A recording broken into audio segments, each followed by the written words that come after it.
ठाकुर जी, यही बात सुन रही हूँ मैं कब से, और कान पक गए हैं मेरे तब से। अब सिर्फ इतना बताइए कि यहाँ इस वक्त आप लोग क्यों आए हैं? हम ये घर छोड़कर नहीं जाएंगे भाभी।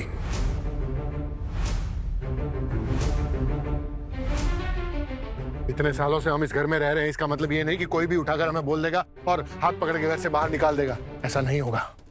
हमारा भी इस घर पे हक है अब, और अगर आपको हमें इस घर से निकालना है तो आपको कोर्ट केस करना पड़ेगा।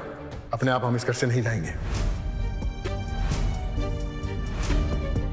देवर जी, अब उम्र हो गई है, आप लोगों को ये कोर्ट केस वगैरह करके मैं परेशान नहीं करना चाहती हूँ। आप लोग जैसे यहाँ पर आए थे वैसे ही रहिए। अगर आप लोगों के यहाँ रहने से मुझे दिक्कत होती ना, तो जब आपके दादा ने ये घर बनवाया था तभी आप लोगों को यहाँ लाने से मना कर देती, लेकिन नहीं किया मैंने।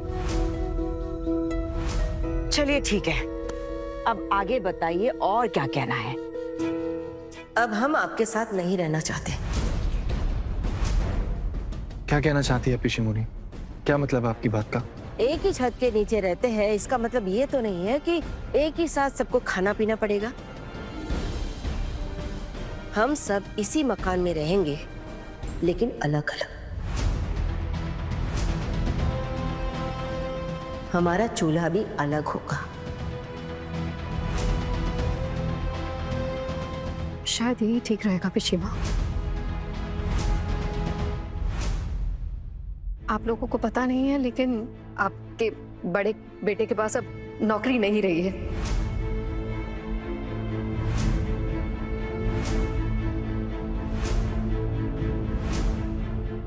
घर वालों को बताने की हिम्मत नहीं जुटा पा रहे थे, इसलिए दुकान जाने का बहाना बनाकर चले गए हैं घर से।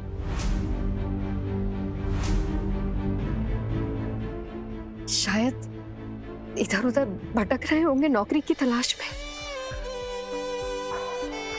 तो पिशी माँ, अब तो उनके पास नौकरी भी नहीं रही है। अब तो आप सब यही कहेंगे कि आपको हमारा बोझ उठाना पड़ेगा, हमारे खर्चे उठाने पड़ेंगे।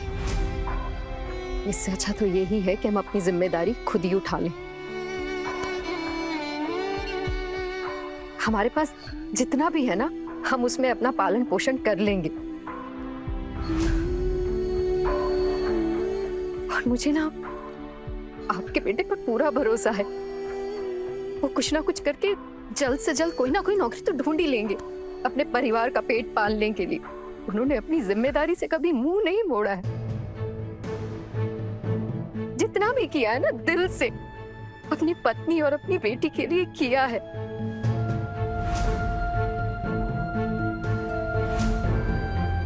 लेकिन ना, ये जिम्मेदारी उनकी अकेले की नहीं है। इस मुश्किल घड़ी में मैं भी उनका साथ दूंगी।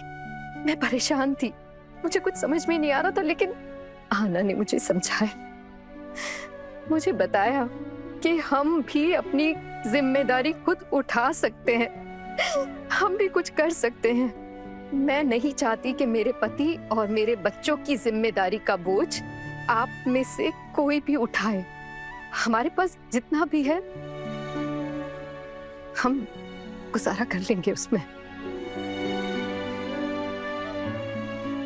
भाभी, अमरदाता के साथ इतना कुछ हो गया और आपने हमें बताया नहीं, क्यों? क्या मिलता बता के? दिलासा तो दूर की बात है, अगर ये बात इन सबको पता चलती ना तो व्यस्त हो जाते उन्हें बुरा भला बोलने के लिए।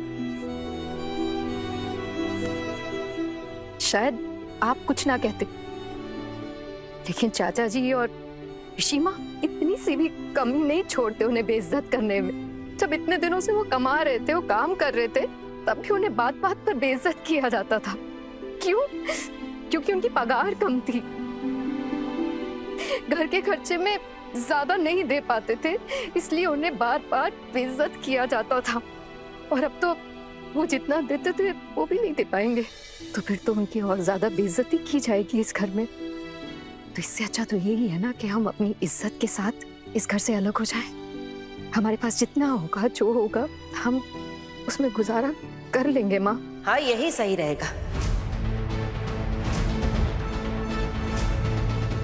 क्या मेरा पुलटू ही सबका खर्चा उठाएगा या फिर दादा उठाएंगे? और वैसे भी भाभी की पेंशन तो नाम मात्र की है, उसमें क्या होगा? हाँ? और छोटू छोटू कैसे उठाएगा सबका खर्चा अकेले? अरे नहीं नहीं पिशीमोनी, ऐसा बिल्कुल भी नहीं हो सकता।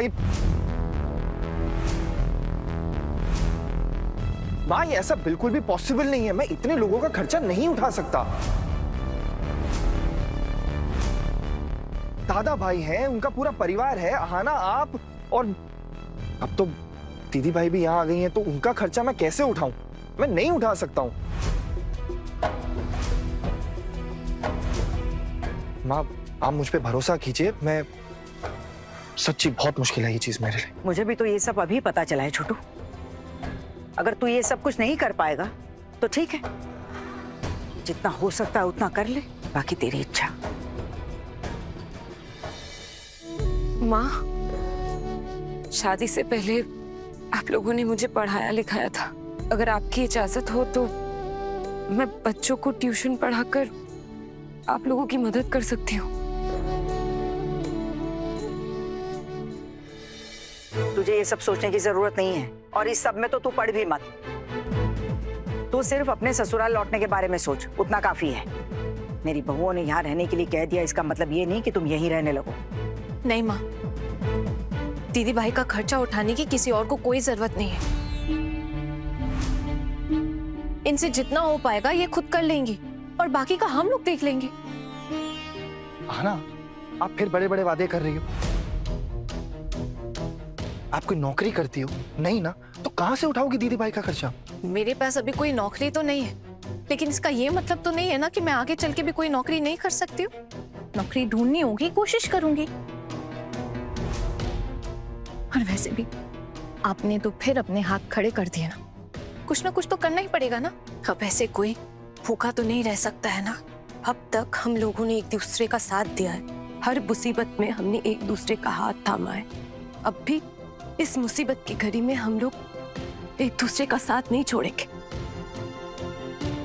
मुझे अपने पति पर पूरा भरोसा है, वो भी बड़ी माँ को छोड़ के नहीं जाना चाहते, साथ रहेंगे वो भी।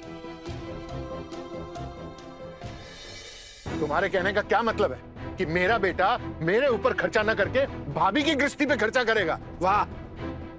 नहीं बाबा, मैं ये नहीं कहना चाहती हूँ। मैं बस इतना कहना चाहती हूँ कि बड़ी माँ को छोड़कर अलग नहीं रहना चाहती, और ना तो आप लोगों के साथ अलग गृहस्थी संभालना चाहती हूँ। मिता, तुझे हमारी फिक्र करने की जरूरत नहीं है, और तू बिल्कुल भी चिंता मत कर। तेरी बड़ी माँ इतनी कमजोर नहीं है, संभाल लेगी सब कुछ। एक स्त्री का यही धर्म होता है, अपने सास ससुर की सेवा करना, अपने पति का साथ देना। तू बस उतना कर। बड़ी माँ, धर्म तो और भी बहुत कुछ कहता है। इतने दिनों तक आपने इन सब को अपने सीने से लगा कर रखा है। जिन लोगों के लिए आपने अपना सब कुछ दांव पर लगा दिया, आज वही लोग आपको मुसीबत में फंसा कर भाग रहे। क्या ये धर्म है? घर की बेटी के साथ इतना घटिया बर्ताव किया जा रहा है, और आप भी तो कम नहीं कर रही है ना बड़ी माँ। आप भी चाहती है ना कि दीदी भाई ये घर छोड़कर चली जाए अपने ससुराल, उस ससुराल जहाँ पे इनके साथ इतना बुरा बर्ताव किया जाता है, इतना सताया जाता है, बेइज्जती की जाती है, यहाँ तक कि इनकी जान को खतरा भी है वहां पर। अगर दीदी भाई मेरी ससुर जी, सासू माँ और पिशी माँ की सगी बेटी होती, तब भी क्या इनके साथ यही किया जाता? नहीं बड़ी माँ, अगर आप लोगों के लिए यही धर्म है तो आप लोग अपना धर्म पालन कीजिए, पर मेरे लिए जो धर्म है मैं उसका पालन करूंगी। बस करो, बहुत लेक्चर हो गया तुम्हारा। और पारो, तुम क्या करने वाली हो? मैं भी मीता का ही रास्ता चुनूंगी।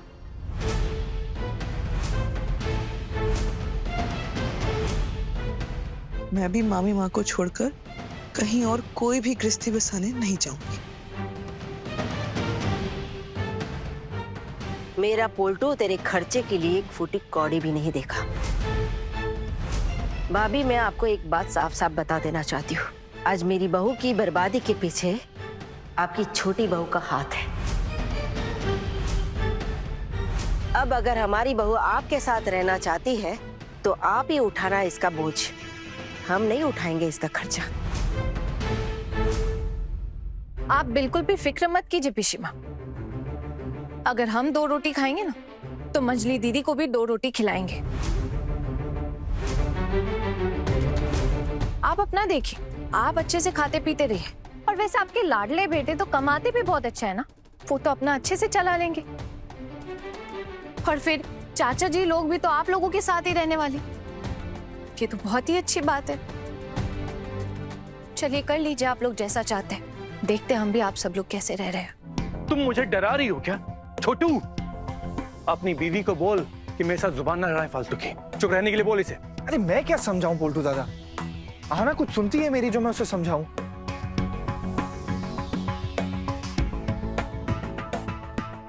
देखिए माँ, जो भी है सच कह रहा हूं, मैं इतने लोगों का खर्चा नहीं संभाल सकता।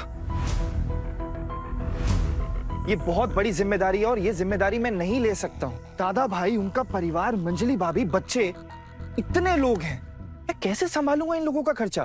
और आप जानती है ना कि मेरी सैलरी उतनी नहीं है और इतनी कम सैलरी में इतने लोगों का खर्चा नहीं हो सकता। देखिए माँ, आप विश्वास कीजिए, मैं झूठ नहीं बोल रहा हूँ, मैं नहीं ले सकता ये जिम्मेदारी, बहुत मुश्किल है। मेरा नाम और दीदी भाई का नाम नहीं लिया तूने? माँ, आपका नाम कैसे लूं? आपकी जिम्मेदारी उठाना तो मेरा कर्तव्य है ना, और आहाना की भी, लेकिन बाकी लोगों की जिम्मेदारी उठाना मेरा कर्तव्य नहीं है। आप काम का इतनी टेंशन क्यों ले रहे हैं? माँ ने आपसे कहा ना कि आपसे जितना बन पाएगा आप उतना दीजिएगा, ज्यादा घर खर्च देने की जरूरत नहीं है। आप प्लीज चिंता मत कीजिए। अगर मेरा टुकुन हमारा खर्चा नहीं उठाता है और हमें पैसे नहीं देता है ना, तो याद रखना तुम सब लोग, मैं इस घर में महाभारत का युद्ध छेड़ दूंगा।